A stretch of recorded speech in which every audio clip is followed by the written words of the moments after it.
Okay, so this would be absolutely massive and great news if it actually does turn out to be true, which Nintendo could drop at any moment now when it comes to the opening day sales for the Nintendo Switch 2, because it looks like we could have a record on our hands, and not even by a little bit, but a lot bit overall. So let's get into that and some other huge topics when it comes to the Nintendo Switch 2. New things are happening all the time. So let's go ahead and jump right into the first topic here. Shout out to my man Nintendo Prime and Paul Gale Network. They both have some sources that let them know about what we could expect for the first 24 hours of the Nintendo Switch 2 and its sales. On Twitter, Nintendo Prime had this to say: 24-hour launch sales. I have now heard from 3 independent people that Nintendo have globally shifted over 3 million Switch 2 units. This doesn't include any additional sales made today already and over the upcoming weekend.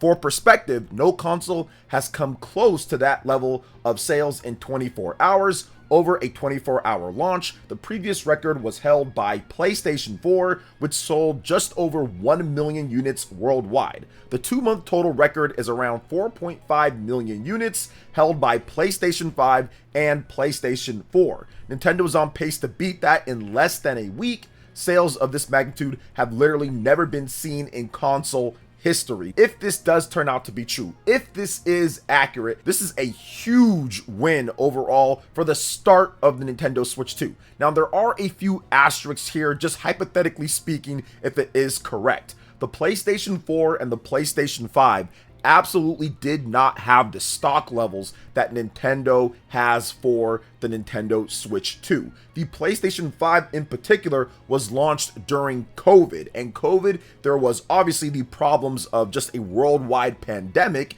and logistics, but on top of that, there was a semiconductor chip shortage as well. So a lot of these manufacturers were competing for a smaller amount of chips to make these electronic products. So that really led to a much smaller production and manufacturing line for the PlayStation 5 and the Xbox Series. So that's the reason why you saw sold out, and massive scalping issues that we saw with the PlayStation 5 and the Xbox Series to a little bit of a smaller degree, but definitely with the PlayStation 5, there were some stores worldwide, even big places that only got 20 to 30 units, and sometimes even less of the PlayStation 5. Then on top of that, you had to contend whether you wanted the all-digital PlayStation 5 or the physical PlayStation 5. So that even threw a wrench into some people's plans, because some people wanted to be able to have the option for their physical games. Now, the PlayStation 4 launched with a little bit better conditions, but it still wasn't ideal, as there were sellouts everywhere, especially after Sony absolutely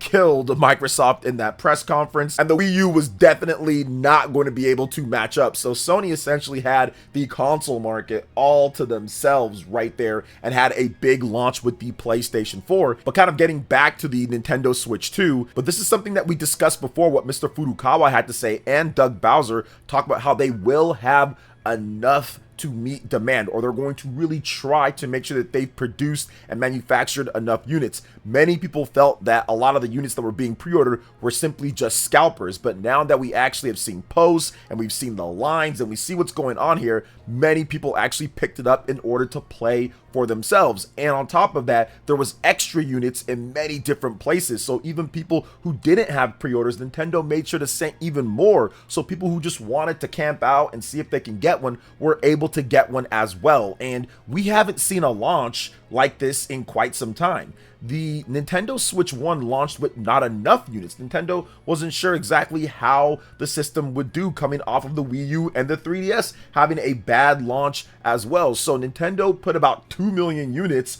for the month of March, and that clearly wasn't enough. They had to airship units in to get them into stores faster, which cost them more money. Air shipping's way more expensive than shipping it by boat, so clearly that was an issue when it comes down to it. But it wasn't an issue this time. Nintendo was stockpiling those units. You have the tariff threat, so they wanted to get as many units shipped over as possible here in the US, and it paid off, as it seems, once again, hypothetically speaking, if this is true, it seems with a massive launch with even more units available depending on where you go. Depending on where you go, there will be more units available, or there are units available compared to other places, which we'll get to in just a bit. But this is huge for Nintendo and the Switch, and it kind of shows that people that were sitting there and saying that there's no hype for the system, nobody's going to buy it, or nobody's buying it or anything, that's probably not the case, guys, based off of one, the pre-orders and what we saw there, and two, the fact that the Switch is a popular brand. It doesn't have to do as well as the Nintendo Switch One. I'm not expecting it to do that, but I am expecting it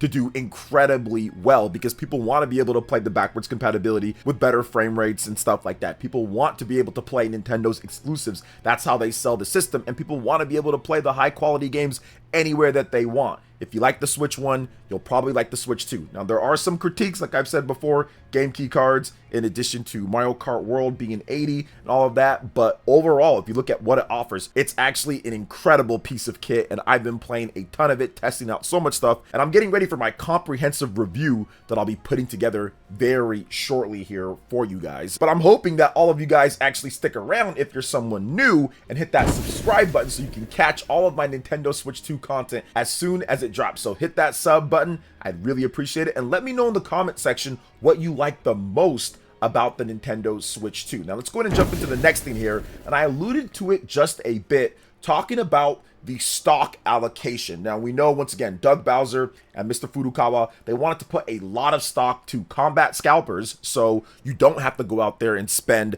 $1,000 or $700 or way over the MSRP to simply get a video game system. It should cost $450 to $500 for the Mario Kart bundle, and that's how it should be. We had scalping issues with Switch One, we've had scalping issues with many other platforms, but there are some places that do have sold out issues. So I've seen this kind of spotty on the internet. Now I'm going to use the example that Mr. Stealth posted here, because I know he shops at a Best Buy that's quite popular overall and had a lot of stock of the Nintendo Switch 2. So on Twitter, Stealth had this to post: my local Best Buy said that they sold hundreds of Switch 2 units and ran out of stock in minutes. So that's just something that, yeah, some places, because I did see some people saying, oh, there's no sellouts, you can just walk in and grab it everywhere. Not necessarily the case. It's really dependent on various different locations based on the populace of gamers and where they are and everything. But what I like to see is, I like to see that there is stock in many places, that it's not sold out everywhere, not enough units for people to be able to buy. I had many of my users come out and tell me, hey, OJ, I purchased one after, or I'm going to go purchase one this week. I know there's going to be units, and that's what you want. You want a consistent flow of people coming in and buying the system. You don't want 50 million people all going in at one point and snapping up all the units, or trying to snap up all the units. Then there's not enough systems for people to be able to buy. You want there to be, anytime that you walk into the store, they have a unit available. They have something available. So when you do release the Donkey Kong game, or you do release Metroid, or you do release other titles as it goes along, you'll have that stock and you'll continuously replenish. But there are some places, like I've stated here, that are out of stock, that's sold incredibly well. I know that some of the places in my area also, when it comes to GameStop, they completely sold out of their stock, but some places like my own Best Buy still does have stock, which I did take a picture. They had about 6 left or so, and they actually got hundreds. They got a ton of them, so they had about 6. So it's definitely going to be dependent on where you are and how many gamers there are in your area and all that, or at least people who want to play the Nintendo Switch 2. But overall, Nintendo did a great job of actually meeting the demand, and hopefully anybody that where it's sold out in some areas, because I did see some people saying they have to drive around and they still couldn't find one. Hopefully they replenish. I am hearing things about maybe Tuesday to Thursday next week there are going to be more coming in. So if you didn't get one and it's sold out in your area, just sit tight, hang on, don't give in to the scalpers. They should be replenishing the supply soon if you don't have any in your area. So good stuff. Shout outs to Stealth there as well. Now let's move on to the next topic here, and I need to discuss something, because this is something that I saw a lot when it comes to before the Nintendo Switch 2 launched. I think it's going to fade now that the sales numbers are potentially starting to come in and they're seeing the excitement for it, because it's definitely possible that the Nintendo Switch 2 has already, or is going to, on the precipice at least, outsell the entirety of the Steam Deck in the opening weekend. Like, it is very possible that is the case. But I do think that one of the big talking points for people when it comes to like PC handhelds and Nintendo Switch 2, which I want to make sure that I put this out there, a disclaimer, I have nothing against these PC handhelds. They are fine for people who want them. They're not my cup of tea, but overall they're completely fine and they serve a purpose, and there is a market for them. There is a market for them for people to be able to tinker around and kind of mess around with different stuff and have the PC settings and have the flexibility of what you'd expect from a PC. And a lot of these companies like Asus, and a lot of these companies are going to continue making them when it comes to Valve and Lenovo and Asus and all of that. So it's no hate towards that. But one of the things that I saw people say was that, oh man, the price is a little bit of a problem when it comes to the Nintendo Switch 2 unit. Now, most people aren't saying that. They're talking about the price of the software, like Mario Kart World, but I have seen a number of people say it's too expensive, especially in certain regions like Canada and all that, and even Australia.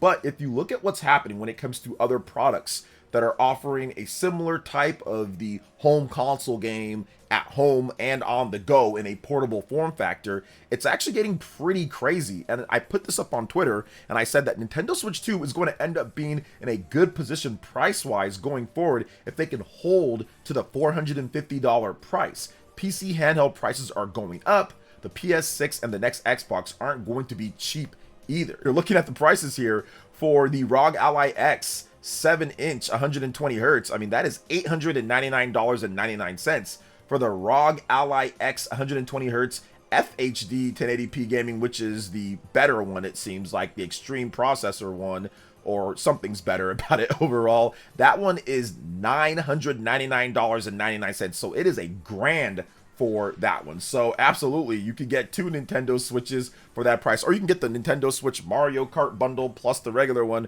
for that same price. Now, if you look at the ROG Ally 7, they do have the lower model one for $649, but that's still well above the $450 price tag of the Nintendo Switch 2, or the $500 one. And then the Lenovo Legion Go, that is $599. So I think one of the biggest issues here that we're seeing when it comes to these PC handhelds is, if it's coming from China, obviously the tariffs and stuff like that are affecting prices, but the component prices are just not getting cheaper. Technology isn't getting significantly cheaper like how it used to get before in the past, especially with the microprocessors and the smaller units that you're packing all of that tech and everything that you can do into a portable form factor. That's not going to be cheap overall. It's really not. Heck, even the Steam Deck is still $400 for the LCD model. That hasn't really went down significantly in price, or at least Valve is not putting it down significantly in price. So while the Nintendo Switch 2 obviously being more expensive than Nintendo's ever had it when it comes to a launch day price, I still feel that the $450 price tag will look good if they can stick to it going forward, as things are just getting more and more expensive.